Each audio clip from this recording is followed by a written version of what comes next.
કેમ છો છોકરા, મજામાં? હાલો, તો આજથી આપણે નવું શરૂઆત કરીએ.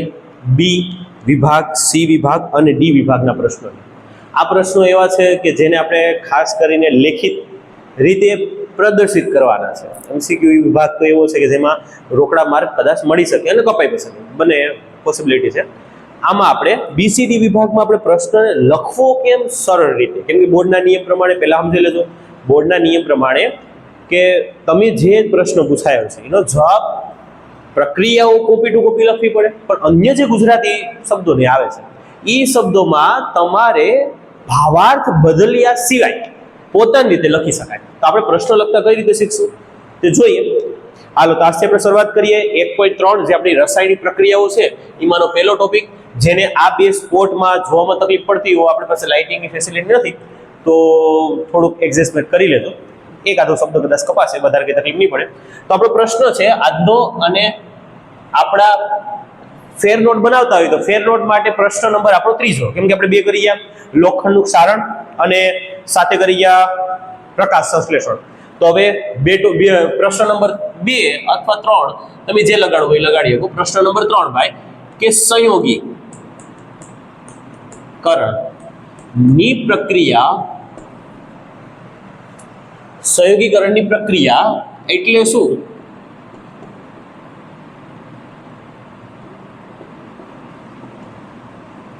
તેના ઉદાહરણ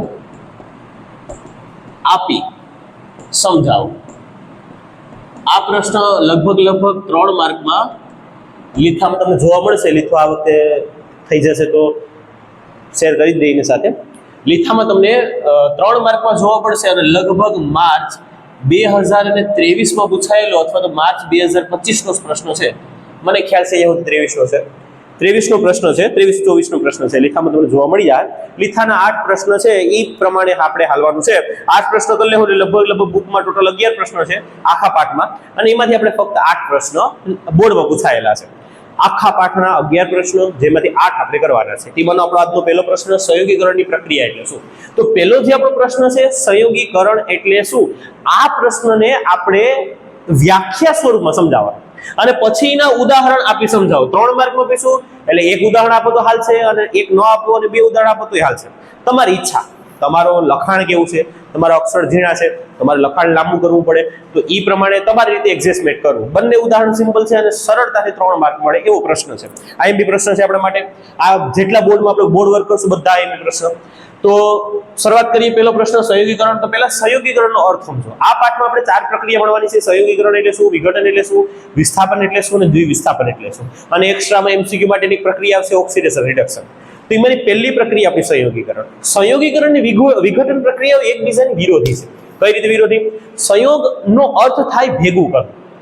સંયોગીકરણ પ્રક્રિયાનો અર્થ થાય કે બે પદાર્થોને તમે ભેગા કરો છો અને એમાંથી તમને કોઈ એક નિપજ પ્રાપ્ત થાય છે. ઉદાહરણ સ્વરૂપે માન લો કે તમે આપણે દેશી ઉદાહરણ લઈએ કે મમ્મી આપણા ઘરમાં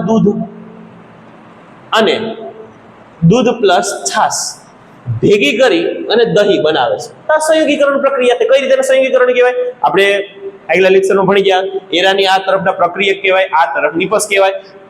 તો જ્યારે કોઈ 2 પ્રક્રિયક 2-3 પ્રક્રિયકને ભેગા કરતા એમાંથી એક જ નિપજ મળે, 2 પણ મળી શકે, પણ 2 પ્રક્રિયકને ભેગા કરતા તમને એક નિપજ મળતી હોય તો સમજી લેવાનું કે આ જે તમને નિપજ મળે છે તો આ આખી પ્રક્રિયાનું નામ સંયોગીકરણ. કેમ સંયોગીકરણ? કેમ કે તમે 2 પ્રયોગોનો સંયોગ કર્યા, 2 પ્રક્રિયકોનો સંયોગ કર્યા, મતલબ ભેગા કર્યા, જેનાથી તમને એક નિપજ પ્રાપ્ત થઈ. તો આના પરથી આપણે શું વ્યાખ્યા બનાવી શકીએ કે ભાઈ 2 પ્રક્રિયકો જે રાસાયણિક પ્રક્રિયામાં 2 પ્રક્રિયકોને ભેગા કરતા અથવા તો 2 પ્રક્રિયકો વચ્ચે પ્રક્રિયા કરતા તમને એક નિપજ મળે તો આ પ્રક્રિયાને સંયોગીકરણની પ્રક્રિયા કહે છે. હાઉ સિમ્પલ વ્યાખ્યા. અર્થ સમજાઈ ગયો તો વ્યાખ્યા બનાવી સરળ. અર્થ શું છે? સંયોગીકરણ મતલબ ભેગા કરવા. તો લખવાનું ભાઈ કે 2 પ્રક્રિયકો વચ્ચે પ્રક્રિયા કરતા જો તમને એક નિપજ મળે તો આવી પ્રક્રિયાને સંયોગીકરણ કહે છે. કઈ રીતે લખવાના? મુદ્દાસર તમારો જે આ સાઈડનો લાલ હાંસિયાનો ભાગ હોય છે એમાં ફક્ત પ્રશ્ન નંબર લખવાના છે. બેથોડ મસ્તા જાય છે. તમને બોર્ડમાં કોઈ ઓળખતું નથી, તમારા લખાણને ઓળખે. તો આપણે વારંવાર આપણે ક્લાસમાં કહેતા જ હોય કે ભાઈ પહેલો ટોપિક લખશું આપણે વ્યાખ્યા કોમા કે જે રાસાયણિક પ્રક્રિયામાં બે પ્રક્રિયકો વચ્ચે પ્રક્રિયા થતા, બે પ્રક્રિયકો તમે લીધા, એની વચ્ચે પ્રક્રિયા થઈ, પ્રક્રિયા થતા તમને અથવા તો બે પ્રક્રિયકો વચ્ચે પ્રક્રિયા થતા એક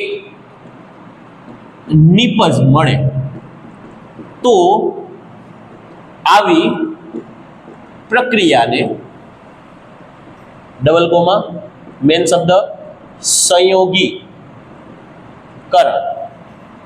ની પ્રક્રિયા કહે છે. હવે જઈ તમે કોઈ વ્યાખ્યા લો તો લખાણમાં બે વસ્તુનું ધ્યાન રાખવું, અમુક મર્યાદા. આપણી વિજ્ઞાન છે તો વિજ્ઞાનમાં ગુજરાતીની જેમ પેરેગ્રાફ પાડીને તમે લખી શકો તો એનાથી તમારો વિજ્ઞાન શું છે ખબર? વિજ્ઞાન વૈજ્ઞાનિક ભાષામાં જે કોઈ પણ વસ્તુ તમે સમજાવતા હોય તો સરળતા હોવી ખાસ જરૂરી છે. કેમ કે વિજ્ઞાન તર્ક માગે અને તર્ક આખા વાક્યમાં ન છુપાયેલો હોય, તર્ક કોઈક વાક્યના શબ્દમાં છુપાયેલો હોય. તો આપણે આ તર્ક ઉપર હાલશે. કઈ રીતે? માન લો રાસાયણિક પ્રક્રિયા છે, જે રાસાયણિક પ્રક્રિયામાં બે પ્રક્રિયક, તો આપણો મેઇન પોઈન્ટ થયો તો એની નીચે અંડરલાઈન કરો કે ભાઈ કેટલા પ્રક્રિયક લીધેલા છે? બે. પ્રક્રિયકો વચ્ચે પ્રક્રિયા થતા તમને કેટલી નિપજ મળે છે? એક. જો કોઈ પ્રક્રિયામાં તમને આવું દેખાય કે બે પ્રક્રિયક લીધા, નિપજમાં એક નિપજ મળે છે, તો સમજવાનું કે આ પ્રક્રિયાને તમે શું નામ આપશો અથવા સમજો કે આ પ્રક્રિયા કઈ છે? સંયોગીકરણની. તો આ રીતે પેલી વ્યાખ્યા આપવાની. હવે 10મું છે ભાઈ, 10મામાં લખાણનું મહત્વ વધારે છે. 10મામાં બોર્ડના પેપર ઉપર તમારું ખાકી સ્ટીકર લાગી જાય એટલે તમારી ઓળખ તો કઈ નથી, 0 છે.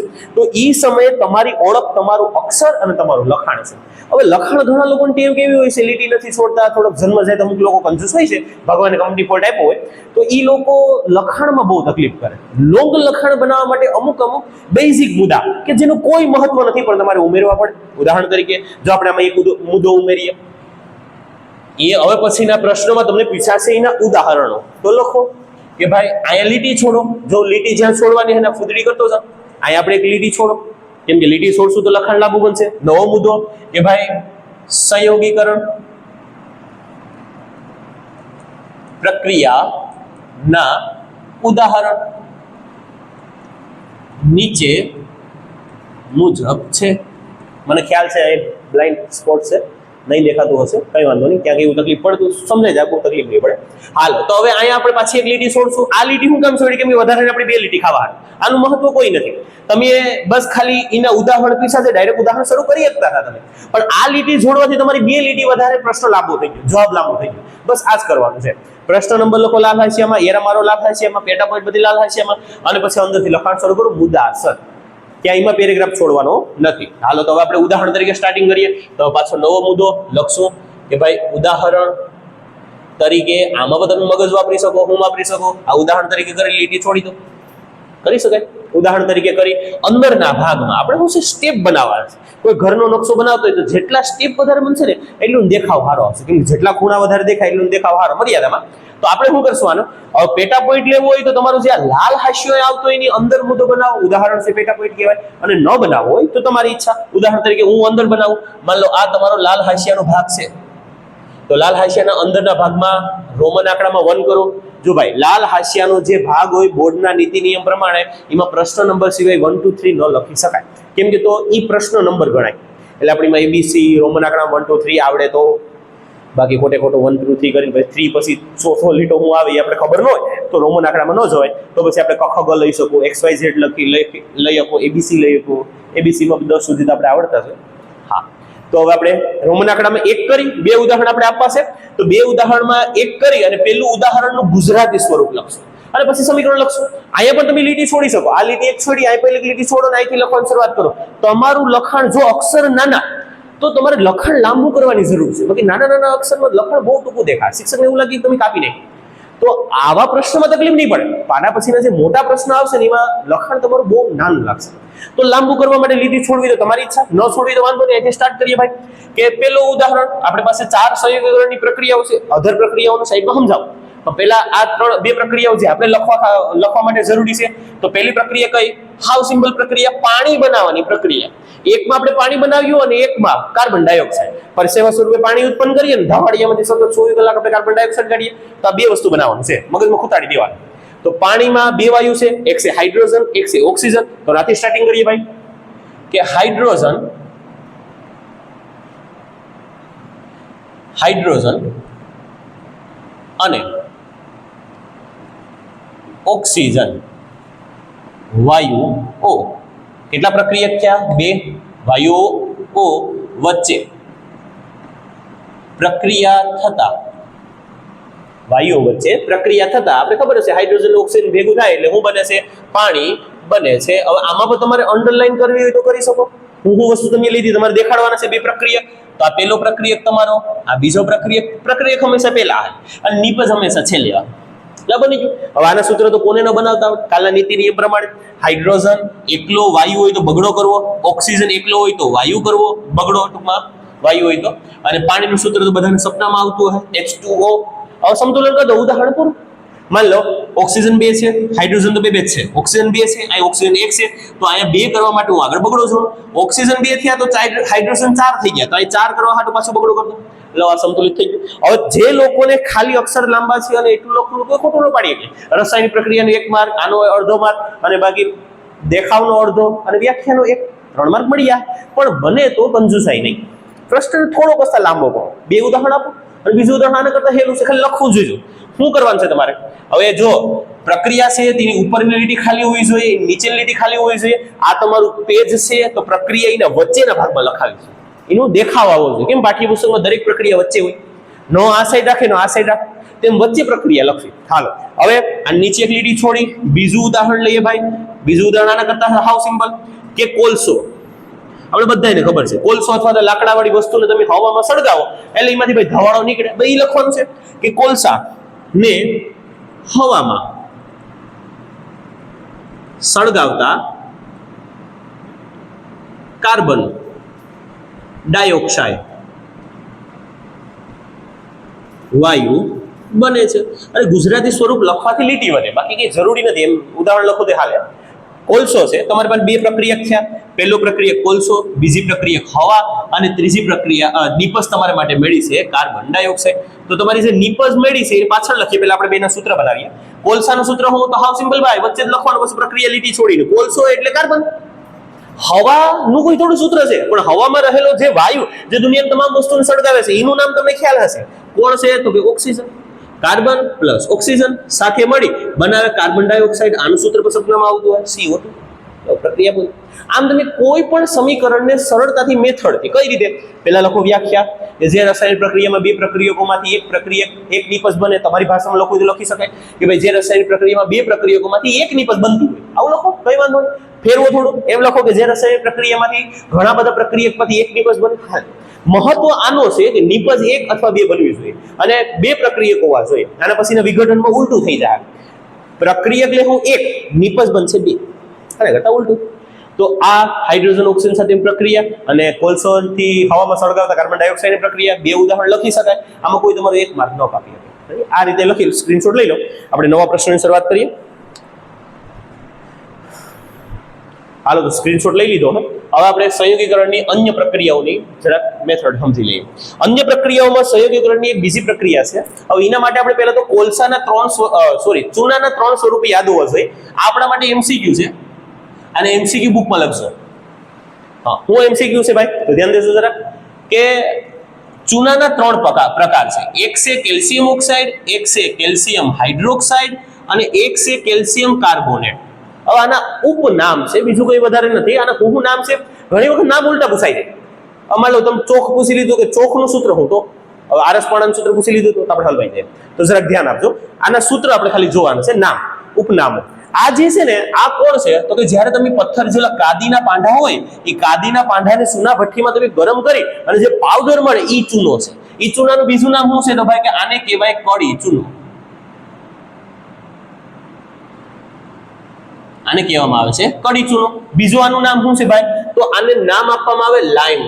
લાઈમ પર કહી શકાય. બીજું નામ તો કે ક્વિક લાઈમ. 3 નામ છે. એક બ્લાઇન્ડ સ્પોટ છે, મને ખ્યાલ છે, હું એક્ઝિસ્ટ કરી લેતો. કેલ્શિયમ હાઇડ્રોક્સાઇડ આ કેમ બને ખબર? જો આને પાણીમાં નાખી આગળ આપણે પ્રક્રિયા કરશું એટલે આ બની જાય. આ કોણ છે? પહેલાના સમયમાં જ્યારે આપણે ગારના ઘરો હતા તો એ સમયમાં આપણે દિવાલને રંગવા માટે કઈ આવા પ્લાસ્ટિક પેઇન્ટ નતા, આપણે કોઈ પ્લાસ્ટર એવું હાઈફાઈ નતું, તો શું કરતા? ચૂના ભઠ્ઠીમાંથી ચૂનો લઈ આવતા, એને રાતના સમયે પલાળી દઈ, ઘોડું બનાવેલું, પછી એમાં કેસુડો છે, અન્ય કોઈ કુદરતી પદાર્થો છે જે કલર વાળા છે, એનો કલર નાખી દે અને રંગબેરંગી ઘોડું બનાવે. એ ઘોડું છે આ, અને દિવાલ ઉપર પોતવામાં આવતું. તો આનું પેલું નામ છે ઘોડું. સોરી, પેલા સામાન્ય નામ લઈએ. આનું છેલ્લું નામ છે ઘોડું. દહીંનું ઘોડું નહીં હો. હા, દહીંનું ઘોડું નથી. આ છે ચૂનાનું ઘોડું. એટલે ચૂના શબ્દ ઘણીવાર વાપરતા નથી, ડાયરેક્ટ ઘોડું કહી દે. 10 નંબરના પેજ ઉપર જે પ્રશ્ન છે લીથામાં તમને જોવા મળશે 3 માર્કમાં, એક સ્પર્ધા 3, ડાયરેક્ટ પૂછી લીધું ઘોડું બનાવો. લો તો શું કરશો? ધ્યાન રાખો, ઘોડું એટલે તમારે ચૂનાનું ઘોડું બનાવવાનું છે. આનું આ ચૂનાને પાણીમાં નાખો તો આ બને, એટલે આને કહેવામાં આવે ફોડેલો ચૂનો. બીજું આનું નામ ભીજવેલો ચૂનો, કેમ કે પાણીમાં નાખ્યું છે. અને છેલ્લું ઘોડું. 3 નામ છે. હવે જ્યારે આ ચૂનો હવામાં ખુલ્લો પડ્યો રહે, કાર્બન આવી પ્રક્રિયા તમને સમજાવું. કાર્બન ડાયોક્સાઇડ નીચે કરું છું, કેલ્શિયમ હાઇડ્રોક્સાઇડ એને જઈ તમે હવામાં ખુલ્લી રાખો તો હવામાંના કાર્બન ડાયોક્સાઇડ સાથે પ્રક્રિયા થાય કેવું? કાર્બન ડાયોક્સાઇડને અહીંયા જોડાવો તો આમાં રહેલું પાણી કાઢો. નહીં દેખાતું? દેખાય છે. જો કેટલા હાઇડ્રોજન છે? 2. ઓક્સિજન કેટલા છે? 2. આમાંથી 2 હાઇડ્રોજન ને 1 ઓક્સિજન લઈ જાઓ. આમાંથી તમે પાણી સ્વરૂપે 2 હાઇડ્રોજન ને ઓક્સિજન 1 લઈ જાઓ તો આમાં બધું વહી ગયું તો 1 ઓક્સિજન તમને વધશે. 2 હાઇડ્રોજન ગયા, 2 ઓક્સિજન માંથી 1 ઓક્સિજન ગયો, 1 ઓક્સિજન વધ્યો, 1 ઓક્સિજન ને આને આપી દો તો બની જાય CO3. હવે એ કાર્બોનેટ છે જેની માથે -2 હોય છે ને કેલ્શિયમ છૂટો થયો છે, 20 નંબર +2 જોડી દો ડાયરેક્ટ, બની જાય કેલ્શિયમ કાર્બોનેટ. આ રીતે બને છે. જસ્ટ માહિતી માટે તમારામાં પણ આમાં પેજ ઉપર તમને લાલ કલરના કોષ્ટકમાં તમને દેખાતું હોય કેલ્શિયમ કાર્બોનેટની બનાવટ. આપણે એનું નામનું કામ છે, બનાવટની જરૂર નથી. બનાવટ પરીક્ષામાં કોઈ દિવસ પૂછાતી નથી, તો ધ્યાન રાખવું ખાસ. તો હવે આ છે, આના નામ જોતા જઈએ આપણે કઈ રીતના છે કેલ્શિયમ કાર્બોનેટ. તો પેલું આનું નામ છે ભાઈ, આને કહેવામાં આવે ચૂનાનો પથ્થર. ઘણી વખત આપણે ચૂનાની થેલીઓ છે હવામાં ખુલ્લી રહી છે, ભીજવેલી 5 લીટર વાળીની થેલીઓ આવે છે તો એને ઢેફા બની જાય, તે ચૂનાનો પથ્થર છે. આ ચૂનાનો પથ્થર. બીજું આનું નામ છે આરસ પથ્થર, જે આપણે આરસ પાણો કહીએ છીએ, માર્બલ ટાઈપ. ઈ નું સૂત્ર કેલ્શિયમ કાર્બોનેટ. અને ત્રીજું છે ચોક. ચોક નહીં, ઘરના ચોક આપણે ચોક બોલીએ, કહેવાય ચોક. ડસ્ટરના માટે જે ચોક વાપરીએ છીએ ચૂનાના બને છે કેલ્શિયમ કાર્બોનેટ. આ ચૂનાના 3 સ્વરૂપો છે, ખાસ ધ્યાન રાખજો. અને આનો સ્ક્રીનશોટ ખાસ લેજો, કેમ કે આ પરીક્ષામાં ઘણી વખત આના ઉપનામો આવે છે ને તો તકલીફ પડી જાય. એક સ્ક્રીનશોટ લઈ લો જરા. હાલો, તો હવે આપણે આની સંયોગીકરણની વધારાની પ્રક્રિયાઓ કરીએ. જોતા જાઓ. માન લો પહેલી સંયોગીકરણની પ્રક્રિયાઓ અન્ય તમને આપી ગયેલ છે, 4 આપી ગયેલ છે, અન્ય સિવાયની 3 છે. તો આપણે પહેલી પ્રક્રિયાઓ કરીએ. જે પ્રક્રિયાનું આપણી પાસે આપણે રિવિઝન કરશું. આગળ કેલ્શિયમ ઓક્સાઇડ લીધો, તમે એને પાણીમાં નાખો તો શું થાય જોઈજો. 1 કેલ્શિયમ છે, ઓક્સિજન 2 છે, હાઇડ્રોજન 2 છે. તો બગડો સામાન્ય કાઢો. તો 1 કેલ્શિયમ, ઓક્સિજન ને હાઇડ્રોજન ને કાઉન્સમાં પૂરો, બગડો નીચે, લો પ્રક્રિયા પૂરી. કેલ્શિયમ હાઇડ્રોક્સાઇડ, આ બગડો નીચે ભાઈ આવું થાય છે. બીજું કંઈ હોય નહીં. ઓક્સિજન ને હાઇડ્રોજન સાથે મળીને 2 વખત હાઇડ્રોક્સાઇડ બનાવે છે. હાઇડ્રોક્સાઇડ જે આપણે પેલો આયન હતો આ રીતે કેલ્શિયમ OH આની સાથે જોડાઈ જાય કેલ્શિયમ હાઇડ્રોક્સાઇડ. પણ આ થવા સમયે સાથે ગરમી ઉત્પન્ન થાય છે. પહેલાના જાદુગરો આવતા, ઘણીવાર ક્લાસમાં કીધેલું વસ્તુ છે, જાદુગરો આવતો હતી મટકામાં આપણા કોઈ વિદ્યાર્થીને ઊભો કરે અને મટકામાં એના આપણા વિદ્યાર્થીના હાથે ચોખા નખે. હવે ચોખામાં એક સફેદ પાવડર હોય, આપણે ચોખા સફેદ પાવડરને ઉગાડી નાખીએ, થોડાક સમય માટે ટેબલ ઉપર મટકાને મૂકી દે, આપણા સામું મટકું મૂક્યું હોય, ઠંડુ પાણી હોય, વિદ્યાર્થી ચેક કરે ત્યારે બસ 5-10 મિનિટ પછી પાછો વિદ્યાર્થી ઊભો કરીને બોલાવે તો ખબર પડે કે એ મટકાનું પાણી ગરમ થઈ ગયું. હવે નીચે કઈ સ્ટેન્ડ કે સ્ટવ કે એવું કઈ હોતું નથી અને ગરમ કેમ થયું?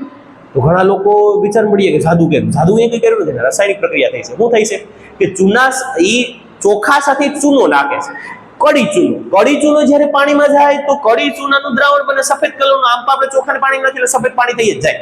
એ સફેદ પાણી થતા સાથે ગરમી ઉત્પન્ન થાય. એ ગરમી ઉત્પન્ન થાય, પાણીને ગરમ કરે અને ચોખાને સેજ બફી નાખે. હવે આપણે પ્રશ્ન છે આવું કેમ થયું? બસ એની પાસે રસાયણ વિજ્ઞાનનું નોલેજ છે અને આપણે પાસે એની નથી, એટલે આપણે એ જ લેવાનું છે. તો આ ઈ પ્રક્રિયા છે, એવી પ્રક્રિયા કે જેમાં 2 વસ્તુ વચ્ચે પ્રક્રિયા કરતા ગરમી ઉત્પન્ન થાય. આમ પણ ભૌતિક વિજ્ઞાનની ઘણી બધી એવી ક્રિયાઓ છે, મતલબ પરમાણુ બોમ્બ છે તો એની અંદર શું છે કે યુરેનિયમનું વિખંડન થાય, તોડવે, એમાંથી ગરમી ઉત્પન્ન થાય જેનાથી વિનાશ થાય. તો સૂર્યમાં ઉત્પન્ન પ્રક્રિયા થઈ સંલયન, હાઇડ્રોજન 4 ભેગા થાય, એક હિલિયમ બને, હિલિયમ ભેગા થાય કાર્બન બને. આવી ક્રિયાઓના કારણોસર ગરમી ઉત્પન્ન થાય, જેના કારણોસર આપણે સૂર્યપ્રકાશ મળે છે. તો સલયન અને વિઘટન નામની બે પ્રક્રિયાઓ આવે છે. સલયન અને વિખંડન નામની બે પ્રક્રિયાઓ છે. જઈએ પણ કોઈ વસ્તુ જોડાય કે જઈએ પણ કોઈ વસ્તુ છૂટી થાય તો એમાં ગરમી ઉત્પન્ન થાય છે. હવે આપણે આગળ વધીએ. આના સિવાયના અન્ય બે ઉદાહરણો આપેલ છે, જોઈએ આપણે પહેલા ઉદાહરણો, પછી આના નવા પ્રશ્નો આપણે બનાવશું. હાલો, પેલું ઉદાહરણ આપણે જોવું, આપણો માટે MCQ છે. CS4 ને ઓક્સિજનની હાજરીમાં સળગાવો. CS4 કોણ છે ખબર? ચોથા પાઠમાં આપણે ભણશું. 1 કાર્બન 2 કાર્બન ને 3 કાર્બન વાળા સંયોજનથી બને છે CNG, જે આપણે વાહનોમાં હાકીએ છીએ. 3 carbon 4 carbon 4 carbon 5 carbon 6 carbon સુધી બને છે LPG, અને 6 થી 12 સુધી પછી પેટ્રોલ, 12 થી 18 સુધી ડીઝલ. આ રીતે વિસ્તૃતીકરણ એક 8મા ધોરણમાં સ્તંભ આવતો એમાં આવતું. અત્યારે આપણે એટલું બધી નથી જોવાનું. આપણે શું જોવાનું છે કે CS4 મિથેન છે, તમે એને હવા ભળગાવો. CS4 મિથેન એટલે શું છે ખાસ સમજો, બળતણ. જે પણ કોઈ બળતણને ઓક્સિજનની હાજરીમાં હળગાવવામાં આવે તો આ ઉષ્માક્ષેપક પ્રક્રિયા, જે પ્રક્રિયામાં ઉષ્મા ઉત્પન્ન થતી હોય એ પ્રક્રિયાને ઉષ્માક્ષેપક કહેવાય. આપણે આગળનો પ્રશ્ન લખશું. તો જે તમે આને હળગાવો એટલે શું બનશે, તો કે ભાઈ બનશે કાર્બન ડાયોક્સાઇડ, અને કાર્બન ડાયોક્સાઇડ સાથે હું એક નિકોઝ આપી છે, સાથે બને છે પાણી. ભાઈ હાલ તો ધ્યાન દેજો, સાથે બને છે પાણી અને પ્લસ ઉષ્મા ઉત્પન્ન થાય. સંતુલન આગળ આપણે કરીએ. ગરમી ઉત્પન્ન થાય, એ જ ગરમીથી આપણું એન્જિન હાલવાનું. સંતુલન કરીએ. જો કાર્બન 1 છે, કાર્બન 1 છે, હાઇડ્રોજન 4 છે, આ તો હાઇડ્રોજન 2 આપ્યા, તો કરો પકડો. હાઇડ્રોજન 4 થયા, ઓક્સિજન 2 ને 2 4 થયા, તો અહીં કરતો પકડો, સંતુલિત થઈ. ખાલી સંતુલન માટે પ્રક્રિયાને જોવાની છે. બીજું શું લખવા જેવું છે? કેટલા પ્રક્રિયા લીધા છે? 2 માંથી બનેલી વસ્તુ છે, કઈ બહાર નથી નીકળતું. 2 ભેગા થઈને કંઈક નવી બનાવી, પછી 1 પણ બની શકે, 2 પણ બની શકે, નક્કી નહીં હો. એટલે નિકોઝ 1 કરતા વધારે બની શકે, એ ટેન્શન ન લેવું. પણ પ્રક્રિયા કેટલા લીધા છે? 2, અને બંનેમાં કોઈ અદલા બદલી નથી રાખી, બસ એકબીજા સાથે જોડાઈ જાય છે. તો આ પ્રક્રિયાને બળતણનું દહન થવાથી ઉષ્મા ઉત્પન્ન થાય છે, એટલે ઉષ્માક્ષેપક પ્રક્રિયા કહી શકાય. અને સંયોગીકરણ પ્રક્રિયા કહી શકાય. ખાસ ધ્યાન દેજો, સંયોગીકરણ પ્રક્રિયાના બે નવા ઉદાહરણ છે. એક ઉષ્માક્ષેપક અને બીજું એક નવું આવશે શ્વસન. એટલે આપણે ટૂંકમાં પેલા પ્રક્રિયાઓ જોતા જાય. આના સિવાયની પ્રક્રિયા છે, હું શ્વસનના મુદ્દામાં સમજાવું. હવે આપણે પહેલા તો આ સંયોગીકરણ વાળા પ્રશ્નમાં એક પેટા પ્રશ્ન છે, જે ઉષ્માક્ષેપક શોષક છે. 2024માં મારા ખ્યાલ મુજબ લીથામાં જોઈ લેજો, 2024માં પ્રશ્નો પૂછાયેલો છે, કદાચ 5મો 6મો પ્રશ્ન લીથામાં પેલા પાઠમાં સી વિભાગમાં 3 માર્કમાં. તો ઉષ્માક્ષેપક પ્રક્રિયા જે છે ને એ સંયોગીકરણ છે. તો ઉષ્મા શોષક છે એને વિઘટન કહેવાય. આગલામાં પાછું ભણશું, પણ અત્યારે પહેલા લખતા શીખીએ સાથે.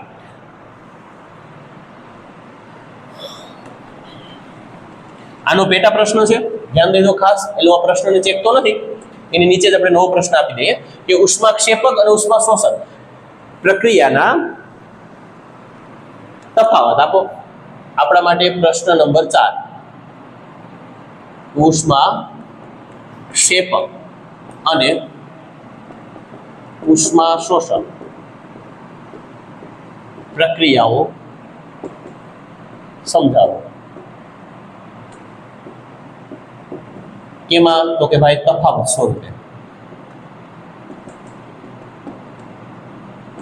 તફાવત સ્વરૂપે પૂછાય છે. ઉષ્માક્ષેપક એકલું પૂછાય તો 2 માર્કમાં પૂછાય, શોષક પૂછાય તો 2 માર્કમાં પૂછાય.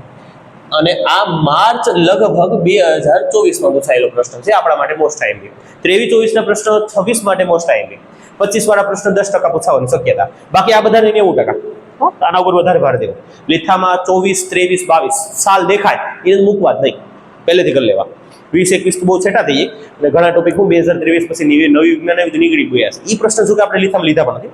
હાલો, તો આ પ્રશ્નમાં આપણે પહેલો ટોપિક છે ઉષ્માક્ષેપક, અને આપણી પાસે બીજો ટોપિક છે ઉષ્મા શોષક. પહેલા તો બે ક્રિયાઓ સમજી લો. ક્ષેપક એટલે શું? આગળ જ ભણ્યા, જય કોઈ ક્રિયા થાય એમાં ગરમી ઉત્પન્ન થાય તેને ક્ષેપક પ્રક્રિયા કહેવાય. અને જય કોઈ રાસાયણિક પ્રક્રિયા થાય અને એમાં ગરમી શોષાતી જાય, આવી થાય આપણે ઘરે જ થાય છે પ્રક્રિયા. આપણે ઘરે યુરિયા ખાતર હોય, તમે પેલા પાણીનો ગ્લાસ લો, આપણે આમાં નહીં લખશો, આપણે અન્ય ઉદાહરણ લખશું. માન લો આપણે ઘરે યુરિયા ખાતર હોય છે, યુરિયામાં મેન વાયુ હોય છે એમોનિયા. એમોનિયાનો જાતીય સ્વભાવ છે ઠંડક વાળો, એટલે જ આપણે ઘઉંમાં યુરિયા ખાતર નાખવાની ના પાડે છે. તો તોય છતાંય આપણે ઉત્પાદન વધુ લેવા હાટો આવું કરીએ છીએ, વાત અલગ છે. હવે એ યુરિયા ખાતર તમારે પહેલા સાદા પાણીનો ગ્લાસ લેવો, એમાં આંગળી બોલી ચેક કરી લેવું પાણીની ઠંડક કેવી છે. પછી મેં 2 ચમચી યુરિયા ખાતર નાખી, ફૂલ હલાવો, અને પછી પાણી નળજો તો ઠંડુ થઈ જાય. તો યુરિયા કર્યું હું એ ગરમીનું શોષણ કરે, ખાસ ધ્યાન રાખજો. તો જે પણ ક્યાંય ગરમીનું શોષણ થતું હોય તો સમજી લેવાના પ્રક્રિયાનું નામ ઉષ્મા શોષક, અને જ્યાં ગરમી ઉત્પન્ન થતી હોય, ઉષ્મા ઉત્પન્ન થતી હોય તો ઉષ્માક્ષેપક. આના ઉપરથી આપણો પહેલો મુદ્દો, આના વ્યાખ્યાઓ કે જે રસાયણિક પ્રક્રિયા દરમિયાન ભાઈ ઉષ્માનું સર્જન થતું હોય આવી પ્રક્રિયાઓને ઉષ્માક્ષેપક કહેવાય, અને જે રાસાયણિક પ્રક્રિયા દરમિયાન ઉષ્માનું શોષણ થતું હોય આવી પ્રક્રિયાને ઉષ્મા શોષક કહે છે. હાલો તો વ્યાખ્યા બનાવીએ. જે રાસાયણિક પ્રક્રિયા દરમિયાન ઉષ્માનું સર્જન મતલબ બને છે, સર્જન થતું હોય, ઉત્પન્ન થતું હોય એવું લખીએ કાંઈ, સર્જન થતું હોય તેવી પ્રક્રિયા ને, યો મારો થોડો પોઝ એવો થાય છે, સેટિંગ કરી લેજો જરા. એવી પ્રક્રિયાને ઉષ્મા ક્ષેપક પ્રક્રિયા કહે છે. હાલો તો હવે ઉષ્મા શોષકમાં એક ઉદાહરણ લખીએ. થોડોક મુદ્દો નીચે રહી ગયો એવું લાગે છે.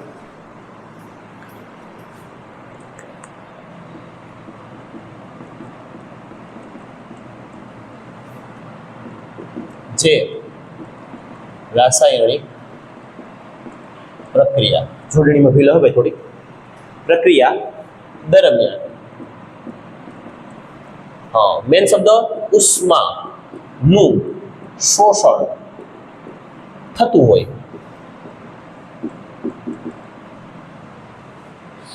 આવી પ્રક્રિયાને અથવા તો તેવી પ્રક્રિયાને ગમે લખીએ. મિનિંગ એક રહેવો જોઈએ, લેખિત તો એક જ નિયમ, મિનિંગ એક રહેવો જોઈએ, બાકી તમે લખાણ ગમે લખો. આવી પ્રક્રિયાને ઉષ્મા શોષક પ્રક્રિયા કહે છે.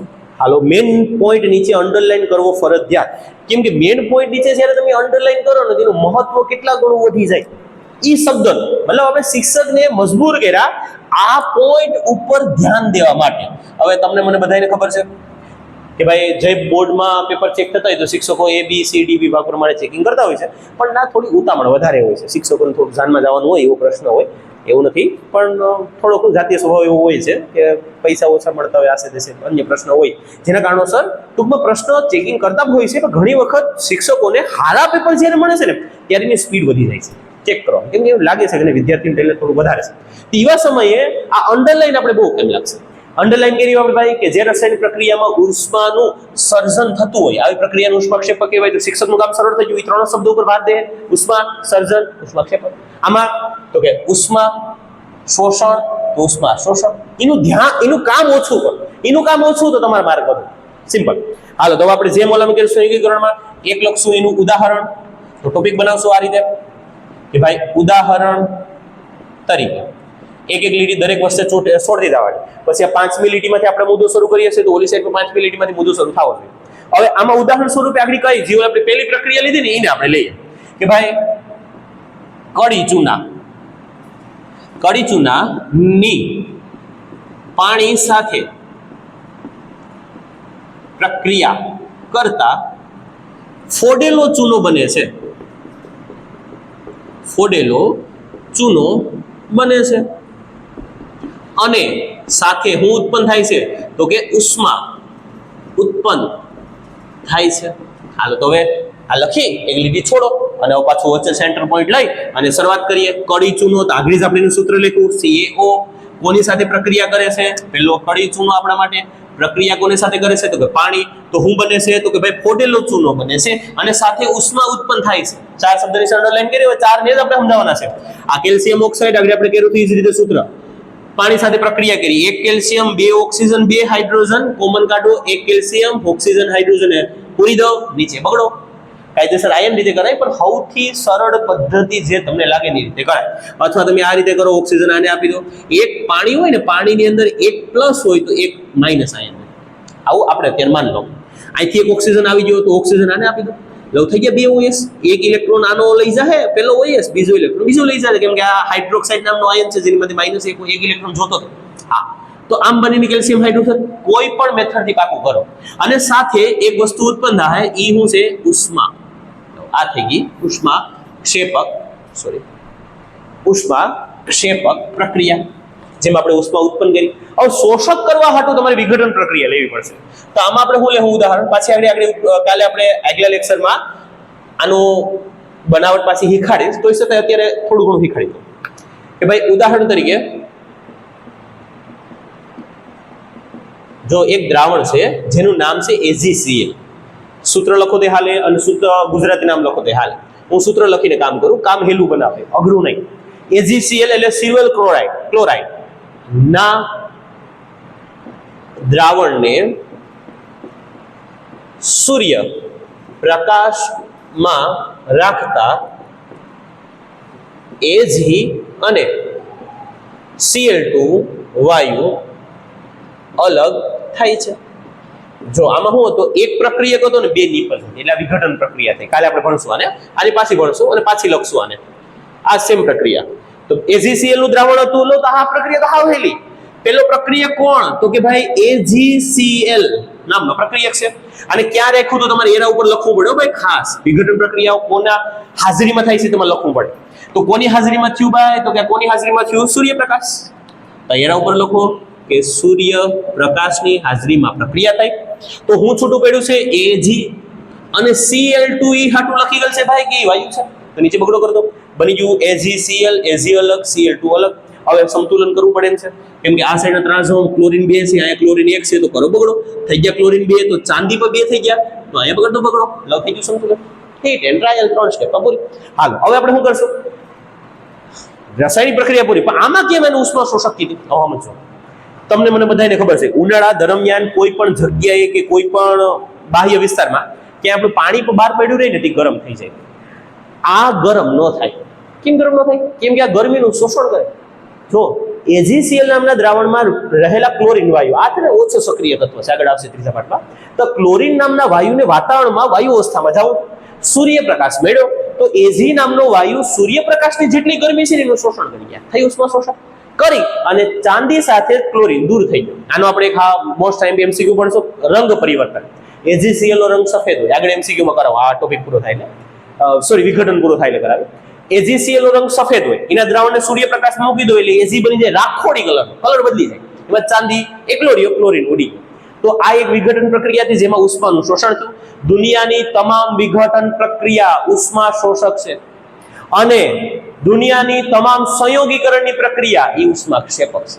ખાસ મોસ્ટ ટાઈમ પોઈન્ટ આપણા માટે. તો અહીંયા આપણે ભલે અત્યારે તમે તફાવત લખો, પણ સાથે તમને ખબર હોવી જોઈએ કે આ સંયોગીકરણ પ્રક્રિયા છે અને એ પણ ખ્યાલ હોવી જોઈએ કે આ વિઘટન પ્રક્રિયા છે.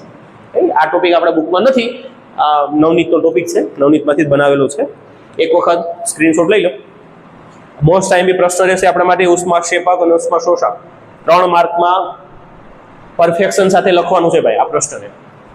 હાલો હવે આપણા માટે સંયોગીકરણ આજે આપણે પૂરું કરશું, કાલે વિઘટન લેશું અને વિઘટનના MCQ. તો સંયોગીકરણનો એક પ્રશ્ન બાકી રહ્યો, છેલ્લી પ્રક્રિયા. સામેના પેજ ઉપર 7 નંબર પેજ ઉપર તમને છેલ્લી પ્રક્રિયા દેખા. ઈ પ્રક્રિયા કોની છે પેલા સાંભળજો, જે આપણે શ્વાસોશ્વાસની ક્રિયા કરીએ છીએ એ છે. આ પ્રક્રિયા પાછી છઠ્ઠા પાઠ 5મા પાઠમાં આવશે. તો આ પ્રક્રિયાને આપણે પરફેક્શન સાથે શીખવાની છે. પ્રશ્ન તો એટલો જ છે MCQ કે શ્વસનની પ્રક્રિયા કેવી છે, ઉષ્માક્ષેપક કે ઉષ્માશોષક, પાછળ આપણે MCQ કાઢશું. આપણે ખાલી એટલું જ કરવાનું છે ભાઈ કે ઉષ્માક્ષેપક છે, સાબિત કરો કેમ. તો આપણા માટે આજનો ત્રીજો પ્રશ્ન, ચાલો આને જગી નાખીએ, પછી આમાંથી 3 માંથી MCQ બનાવીએ આપણે.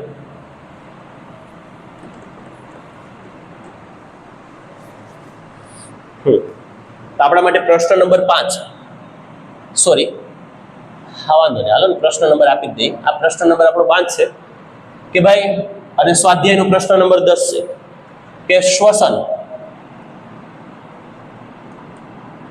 ની પ્રક્રિયા ઉષ્મા ક્ષેપક પ્રક્રિયા છે, સમજાવો. 2 ગુણમાં પૂછાઈ શકે પણ આજ સુધી પૂછાયો નથી. MCQ ઢેલો વાર પૂછાય કે શ્વસન એ ખાલી જગ્યા પ્રક્રિયા છે. તો હાલો હવે આપણે શરૂઆત કરીએ આની. તો પહેલા તો વ્યાખ્યા 5મા પાઠમાં આવશે, થોડીક રિવિઝન કરાવી. તો 5મા પાઠમાં આપણે 4 ટોપિક વિશે શીખવાના છે: પોષણ, શ્વસન, વહન અને ઉત્સર્જન. તેમાં પહેલું પોષણ આવશે, પૌષ્ટિક દ્રવ્યો મેળવવા. બીજું શ્વસન આવશે. આપણે જે રોટલો ખાઈ તેના દ્વારા પ્રોટીન, ચરબી, કાર્બોહાઈડ્રેટ મળે અને પોષક દ્રવ્ય કહેવાય. ઈ દ્રવ્યો કણાભ સૂત્ર સુધી આપણે વહન કરી પુગાડીએ. કોષની અંદર તમને 9મા ધોરણમાં યાદ હોય તો કોષનું રસોડું કણાભ સૂત્ર સુધી પહોંચાડીએ છીએ. હવે જ્યારે આપણે કણાભ સૂત્ર સુધી પદાર્થોને પહોંચાડી દીધા, હવામાં જો ખાસ, તો હવે એ પદાર્થોને બાળવાના છે, દહન કરવાના છે. અને તમને મને બધાને ખબર છે, દુનિયામાં પૃથ્વી ઉપર ન્યુક્લિયર સહલય અને ન્યુક્લિયર વિખંડન આ બે પ્રક્રિયા સિવાય કોઈ પણ જગ્યાએ પોતાની રીતે ગરમી ઉત્પન્ન ન થઈ શકે. તો આવી જગ્યાઓએ ગરમી ઉત્પન્ન કરવા માટે આપણે ઓક્સિજનની જરૂર પડે, દહન કરવું પડે. તો અહીંયા આપણે લઈએ છીએ શ્વાસ લીધેલો ફેફસામાં જાય, ફેફસાઈનું દૂર કરે બીજા અન્ય વાયુને, એમાંથી ઓક્સિજનનું શોષણ કરે. આપણે 10 બેઝ ઉપર આપણે રાખીએ તો ઓક્સિજનનું શોષણ કરી રુધિરને આપે, રુધિર હૃદયમાં લઈ જાય, હૃદય પમ્પિંગનું કાર્ય કરીને આખા શરીરમાં પહોંચાડે. જ્યાં આખા શરીરમાં એ ઓક્સિજન પહોંચે તો કોષની બાજુમાં જઈને ઓક્સિજન આવે એટલે કોષ રસ પટલીની અંદર ખેંચીને કણાભ સૂત્રને આપે.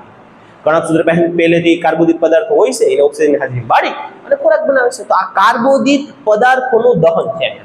પણ શ્વાસ લો તો નથી તમને મળે શું? તમે કોઈ પ્રશ્ન પૂછી લીધો તો ખાસ યાદ રાખવાનો, શ્વસનની ક્રિયાથી એક જ વસ્તુ મળે, શરીરને ઉર્જા એટીપી સ્વરૂપમાં.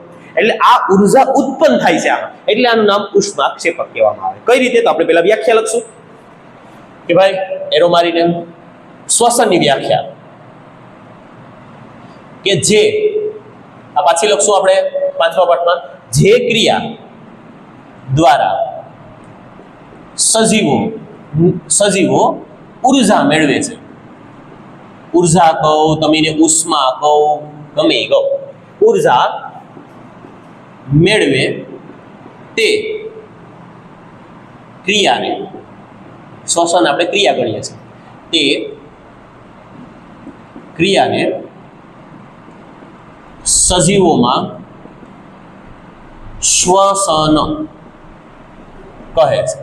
પ્રોટીન, ચરબી, કાર્બોહાઈડ્રેટ મેળવવા તો એને પોષણ કહેવાય. અને જો તમારા શરીરમાં તમને ઉર્જા મળતી હોય, ઉષ્મા મળતી હોય, તો એ ક્રિયાનું નામ છે શ્વસન. હાલો તો હવે શ્વસન પ્રક્રિયા મનુષ્યમાં કેવી થાય એ સમજાવીએ. તો આપણે ઉદાહરણ લઈએ ભાઈ, ઉદાહરણની ડાયરેક્ટ પ્રક્રિયા. હવે જો આ પ્રક્રિયા છે ને આપણા પ્રકાશ સંશ્લેષણ કરતા ઉથવી છે. પ્રકાશ સંશ્લેષણની પ્રક્રિયા આપણે કાલે શું જોઈ? કાર્બન ડાયોક્સાઇડ, પાણી લો, વચ્ચે લો સૂર્યપ્રકાશ અને ક્લોરોફિલ લો, શોર્ટ ફોર્મમાં કરાવો. તો વનસ્પતિ શું બનાવતી હતી? ગ્લુકોઝ, C6H12O6 પ્લસ ઓક્સિજન વાયુ ઉત્પન્ન કરતું હતું અને પાણી ઉત્પન્ન કરતું હતું. આગલા લેક્ચરમાં સમજાવ્યું આપણે. હવે આનું સંતુલન કરતા હતા 6, તો અહીંયા 6 છૂટાડતા, અહીંયા 12, તો અહીંયા 12 છૂટાડતા, અહીંયા 6, તો અહીંયા 6 છૂટાડો અને પાણી જેટલું લઈમાંથી અડધું બહાર કાઢે એટલે 6. આપણે ખાલી લખવાથી કામ છે, બાકી કુદરતી રીતે જે પ્રક્રિયા થવાની છે એ બસ થવાની છે. તો આપણે લખવામાં ટ્રીક વાપરી લેવાની. આના કરતા ઉથવી પ્રક્રિયા છે. અહીંયા આપણે ઓક્સિજન ઉત્પન્ન થતો હતો અને અહીંયા આપણે વાપરવાનો છે. કણાભ સૂત્રમાં પાચનની ક્રિયા દરમિયાન પહેલેથી ગ્લુકોઝ પૂગી જાય. ગ્લુકોઝનું સૂત્ર શું? C6H12O6. અને શ્વાસમાં આપણે કયો વાયુ લીધો? ઓક્સિજન. આ ક્યાં ક્રિયા થાય છે? તો એરા ઉપર લખો કે આ ક્રિયા થાય છે કણાભ સૂત્રમાંથી. આ પ્રક્રિયા જે લોકોને 80 માંથી 80 માર્ક જોતા છે એને આવા ગૌણ પ્રશ્ન મૂકવાનો એ કરવા જ પડે ફરજિયાત. એના માટે છે. જે વિદ્યાર્થીઓને પાસિંગ માર્ક જોતા છે, 70 સુધી પહોંચવું છે, એ ન કરે તો ચાલે. બહુ પરીક્ષામાં પૂછાયેલ પ્રક્રિયા નથી. હા, પણ ધ્યાન રાખી ખાલી કે ભાઈ કણાભ સૂત્ર ગ્લુકોઝ છે, ગ્લુકોઝનું નામ પર લખતા જાય. માન લો આ ગ્લુકોઝ છે, એનું ઓક્સિજન આપણે શ્વાસમાં લીધો, કણાભ સૂત્રમાં ગ્લુકોઝ હતો, ઓક્સિજન આવ્યો, દહન થયું કણાભ સૂત્રમાં. તો આપણે ખબર છે જ્યારે કોઈ વસ્તુ બળે એટલે પહેલો નીકળે ધવાળો, માણા 24 કલાક ધોવાડી આસ કાઢે, કાર્બન ડાયોક્સાઇડ. અને બીજું ઉત્પન્ન થાય છે પાણી. આ પાણીના બે ઉપયોગો છે. શિયાળા દરમિયાન આપણે પરસેવો ન આવે, ઉનાળા દરમિયાન પરસેવો આવે. જ્યારે આપણે શ્વસનની ક્રિયા કરીએ અને એના દ્વારા ઉર્જા મળે, એ ઉર્જા મળે ત્યારે પાણી પણ ઉત્પન્ન થાય છે. આ પાણી આપણે પરસેવો સ્વરૂપે બહાર કાઢીએ. કા વાતાવરણમાં ઉષ્મા નિયમન કરવું પડે. મતલબ કે આપણું શરીર છે બહાર ગરમ તાપમાન હોય તેને ઠંડુ રાખવા માટે શું કરીએ? તો પરસેવો ઉત્પન્ન કરો. ગરમ ઠંડી હવામાંથી ગરમ હવા પસાર થાય તો શરીરને ઠંડક અનુભવ થાય, શરીર ઠંડુ રાખવા માટે. અને શિયાળા દરમિયાન આપણે ઉત્સર્જનની ક્રિયા એને આપણે દૂર કરીએ છીએ. હવે સમજો ખાસ. હવે પ્રક્રિયા પૂરી. અહીંયા બીજું કઈ છે નહીં. જ્યારે પણ કણાભ સૂત્રની હાજરીમાં ઓક્સિજન, કણાભ સૂત્રમાં ગ્લુકોઝ અને ઓક્સિજનની હાજરીમાં પ્રક્રિયા થાય એટલે કાર્બન ડાયોક્સાઇડ ને પાણી બને અને સાથે ઉત્પન્ન થાય ઉર્જા અને ઉષ્માપગયકો, ઉર્જાપગયકો. માન લો અત્યારે હું ઉર્જા શબ્દ લખું છું. હા, અને એ ઉર્જા કયા સ્વરૂપમાં હોય તે પણ યાદ રાખજો, એટીપી. અને વનસ્પતિમાં જેટલી ઉર્જા બની એના કરતા ઓગણી ગણી ઉર્જા આપણી અંદર વધારે બને આપણે શ્વસનવાળી પ્રક્રિયામાં જોવું. હા, હવે આનું કરવાનું છે સંતુલન. સંતુલનની બે ટ્રીક. 3 બોલમાં 3 6. અહીં કીધું હતું ગ્લુકોઝને સંતુલનમાં ન લેવું, બીજા 3 પદ દેખાય, 3 3 માં 6 6 6 શોર્ટમાં યાદ રાખો તોય હાલે, અને ન કરવું હોય તો કઈ રીતે કરી શકાય? તો જો કાર્બન પાસે 6 છે તો અહીં કાર્બન 1 છે, તો અહીંથી શરૂઆત કરું, કાર્બન 6. હવે કાર્બન 6 થઈ જાય, ઘડીક બાજુવાળાનો ઓક્સિજન પડતા હાઇડ્રોજન કેટલા છે આ સાઈડ 12, અને આ સાઈડ હાઇડ્રોજન કેટલા છે તો કે ભાઈ 2 જ છે, તો આને 12 કરવા હાટુ કેટલા વડે ગુણવા પડે? 6. હાઇડ્રોજન 12 થઈ ગયા, તો ઓક્સિજનને ગણીએ. અહીંયા ઓક્સિજન 6 દુ 12, અહીંયા 12 છે પ્લસ અહીંયા ઓક્સિજન છે 6, તો ટોટલ ઓક્સિજન 18 થયા, તો આ સાઈડ 18 કરવા પડે. હવે ગ્લુકોઝના સૂત્રમાં તો ફિક્સ 6 થઈ ગયા ફિક્સ, હવે એમાં તો સુધારો વધારો નહીં થઈ શકે, તો આમાં કરી શકાય કે ભાઈ અહીં ઓક્સિજન 6 છે પ્લસ અહીંયા મારે 12 કરવા હોય તો અહીંયા અત્યારે 2 છે, 2 ને સાંભળજો 6 છે 12 કરી તો 18 થાય, મારે કમસે કમ 12 કરવાના છે, તો આ 6 છે ને ભાઈ, આ 2 છે એને 6 વડે ગુણ દો, થઈ ગયા 6 દુ 12, તો અહીંયા ઓક્સિજન થઈ ગયા 12, 6 ને 12 કેટલા થઈ ગયા? 18. આવી સિસ્ટમ ચાલવું પડે. આની જગ્યાએ કામ કરો, 6 6 6 6 3 બોલમાં 3 6 દાંડી ગઈ સીધી એટીપી ની. તમારી ઈચ્છા, તમને જે ઠીક લાગે એ રીતે સંતુલન કરી શકો. એટલું થઈ ગયું. હવે આમાં આપણે શું દેખાડ્યું ભાઈ કે જે પણ શ્વસનની ક્રિયા થઈ તો ઉર્જા ઉત્પન્ન થઈ છે, તો એક નીચે લીટી લખો ભાઈ, જે આપણે પ્રશ્ન પૂછ્યો હતો કે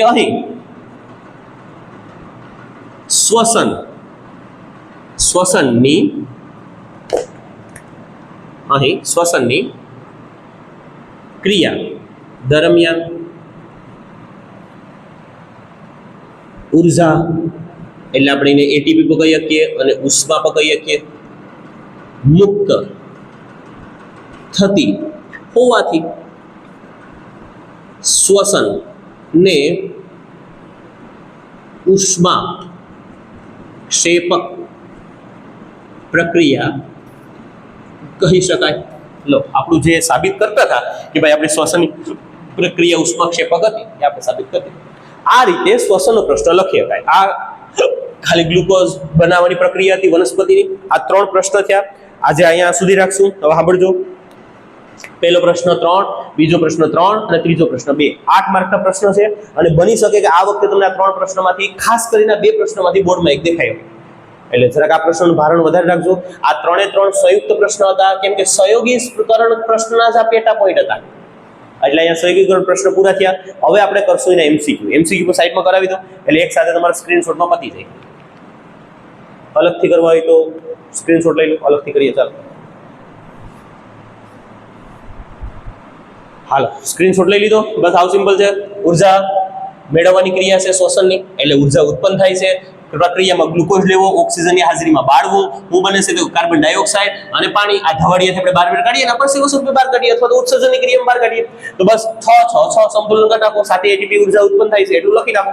બસ જે પ્રક્રિયા દરમિયાન ઉર્જા ઉત્પન્ન થાય છે તેને ઉષ્માક્ષેપક કહે છે, એ સાબિત છે કે શ્વસન એ ઉષ્માક્ષેપક છે. હાલો હવે આપણે આને એમસીક્યુ બનાવીએ. 4-5 એમસીક્યુ છે ને બહુ ઘણા બધા એમસીક્યુ નથી. હાલો તો પેલો એમસીક્યુ લઈએ. એક તો ઓલો બનાવી લીધો, ચૂનાના વિવિધ સ્વરૂપો. 3 વિવિધ સ્વરૂપો ચૂનાના હતા, એને બધાને લખાવી દીધા. એ 9 નામ છે તો 9 માંથી 3 એમસીક્યુ બન્યા માની, એટલે એની એમસીક્યુ બુકમાં જ લખજો, જે આપણે સાઈડમાં ચૂનાના 3 નામ લખ્યા છે. હાલો હવે અત્યારે આપણે બીજા સાદા એમસીક્યુ છે એ બનાવીએ.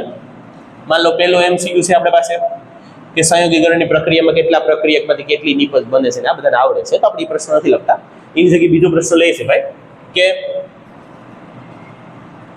ઉષ્મા ક્ષેપક પ્રક્રિયા ખાલી જગ્યા પ્રક્રિયા છે. માન લો આવો પ્રશ્ન પૂછી લીધો અને કૌંસમાં આપી દીધો કે સંયોગીકરણ અને વિઘટન. તો આપણે આવડવું જોઈએ. ઉષ્માક્ષેપક પૂછે તો કરી દેવાનું સંયોગીકરણ, અને ઉષ્મા શોષક પૂછે તો શું કરી દેવું? વિઘટન. તે બીજો પ્રશ્ન આપણા માટે એમસીક્યુ કે ઉષ્મા શોષક પ્રક્રિયા ખાલી જગ્યા પ્રક્રિયા છે, એમાં આપણે લેવું સંયોગીકરણ અને બીજી થઈ વિઘટન. તો એમાં આપણા માટે જવાબ આવશે વિઘટન પ્રકારની આ પ્રક્રિયા છે. ડીપ પોઈન્ટ તમને ખબર હોવી જોઈએ. હાલો હવે આગળ જઈએ. ત્રીજો પ્રશ્ન લઈએ આપણે. બુકમાં તો ઘણા છે, સૈકા લઈ લઈએ. હાલો બુકનો સહારો લઈએ. કલર રંગ પરિવર્તન કંઈ આપ્યું તો લઈ લઈએ. ચૂનો બનાવવાની પ્રક્રિયાનું રંગ પરિવર્તન તો આપ્યું છે. હા, એના સિવાય કેલ્શિયમ કાર્બોનેટ વાળો પ્રશ્ન થઈ ગયો છે. ઉષ્માક્ષેપક પ્રક્રિયાની વ્યાખ્યા આપણે લખાવી દીધી છે. હાલો તો બે પ્રશ્ન બીજા બે MCQ બનાવી લે કે ભાઈ શ્વસન એ ખાલી જગ્યા પ્રક્રિયા છે. એના પછીનો ચોથો પ્રશ્ન બનાવીએ આપણે કે બળતણ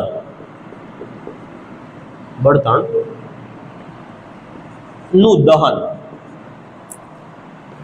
એ ખાલી જગ્યા પ્રક્રિયા છે.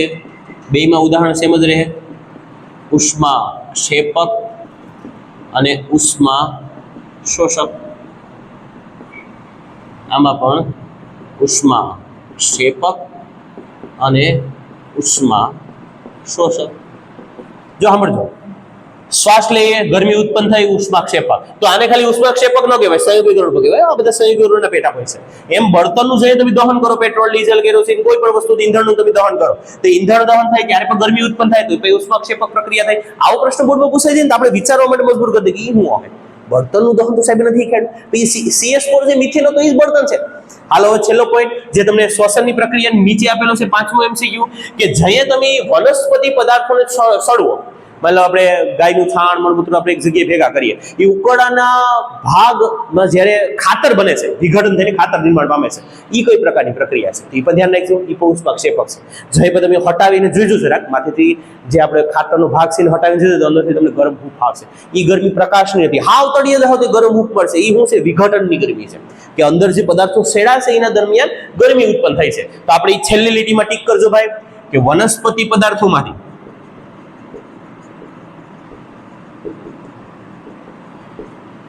ખાતર બનવું, સેન્દ્રિય ખાતર બનવું એ ખાલી જગ્યા પ્રક્રિયા છે. તો એ પર ધ્યાન રાખવાની. એમાં બે ઉદાહરણ આપશે તમને, ઉષ્મા ક્ષેપક અને ઉષ્મા. હવે જુઓ આમાં છે ને ઘણા લોકો કન્ફ્યુઝન કરે છે, શોષક. ઘણા લોકોને એવું લાગે છે કે ખાતરનું વિઘટન થાય છે. અરે વિઘટન થવું એટલે શું કે સૂક્ષ્મ બેક્ટેરિયા દ્વારા એનું સડવાની ક્રિયા થાય. હવે સંયોગીકરણની પ્રક્રિયા છે કે નહીં, પછી બુકમાં આપ્યું કે જય પછી પ્રક્રિયા થાય ને તો ગરમી ઉત્પન્ન થાય. હવે સંયોગીકરણની પ્રક્રિયા છે એમાં આપણે ન પડવાનું, પણ ગરમી ઉત્પન્ન થાય છે એટલે આપણે ધ્યાન રાખવાનું કે એ પ્રક્રિયા ઉષ્માક્ષેપક થાય. તો આ આપણો જવાબ, એ પ્રક્રિયા કઈ થાય? ઉષ્માક્ષેપક. એમાં સંયોગીકરણમાંથી વધુ 5 પ્રશ્ન કાઢી શકાય. આનાથી વધારે પ્રશ્ન કાઢવા હોય તો પછી NCERT બુકમાં જવું પડે. આપણે NCERT બુકમાં વધારે ભાર નહીં દેવું. 80 માર્ક આપણે CBSE બુકમાંથી મળે, NCERT બુકમાં વધારે જવાની જરૂર નથી. તો અહીંયા સુધી રાખીએ. આશા રાખું કે બધા પ્રશ્નો સમજાણા. હવે એવું કશું પણ ડિફિકલ્ટી હોય, શુદ્ધ ભાષાની આપણી ભાષામાં આવીએ, કંઈ પણ એવો પ્રશ્ન હોય કે જે ભાઈ તમને થોડું સમજવામાં તકલીફ પડતી હોય તો ખાસ એ કોમેન્ટમાં લખી દેશો. એ પ્રશ્નનું સોલ્યુશન ફરી કરી નાખશું. બાકી હાવ સિમ્પલ છે, પ્રશ્નનું લેખિતમાં રૂપાંતર કરો, MCQ ને MCQ બુકમાં લખતા જાઓ. હવે આગલું વિઘટન પ્રક્રિયા આપણે એક જ કહું છું આગલા લેક્ચરમાં. વિઘટન પ્રક્રિયા એના પ્રયોગો જોશું અને એના 11 MCQ કાઢશું. એ કલાકનું લેક્ચર થાય. ચાલો તો હવે આવતા લેક્ચરમાં મળીએ. જય ભગવાન, રામ રામ.